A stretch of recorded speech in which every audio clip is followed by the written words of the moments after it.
जयकारा बोल मेरे श्री गुरु महाराज की जय। एक बार एक महात्मा जी जेतवन विहार में रह रहे थे। उसी विहार का एक व्यक्ति चक्षुपाल महात्मा जी से मिलने के लिए आया था। उनके आगमन के साथ उनकी दिनचर्या, व्यवहार और गुणों की चर्चा भी हुई। चक्षुपाल अंधे थे। एक दिन विहार के कुछ लोगों ने कुछ मरे हुए कीड़ों को चक्षुपाल की कुटिया के बाहर पाया और उन्होंने चक्षुपाल की निंदा करनी शुरू कर दी कि उन्होंने इन जीवित प्राणियों की हत्या की है। महात्मा जी ने निंदा कर रहे उन लोगों को बुलाया और पूछा कि क्या तुमने चक्षुपाल को कीड़े मारते हुए देखा है? उन्होंने उत्तर दिया, नहीं।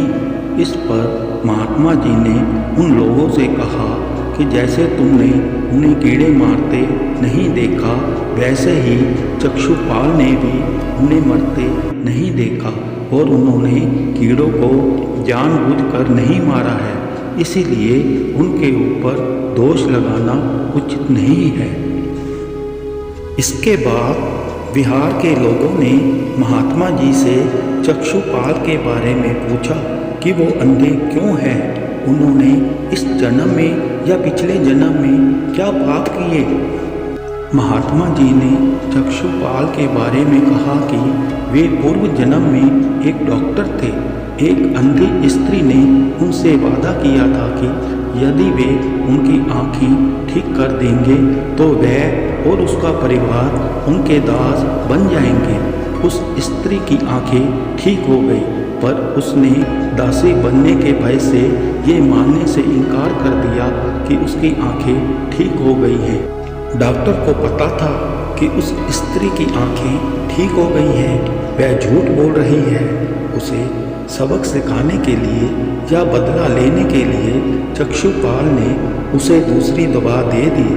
उस दवा से महिला फिर से अंधी हो गई। वह कितना ही रोई चिल्लाई, लेकिन चक्षुपाल को उस स्त्री पर जरा भी तरस नहीं आया।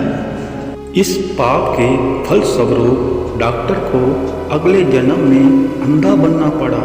दोस्तों, इस कहानी से हमें ये प्रेरणा मिलती है कि किसी से बदला नहीं लेना चाहिए। जयकारा बोल मेरे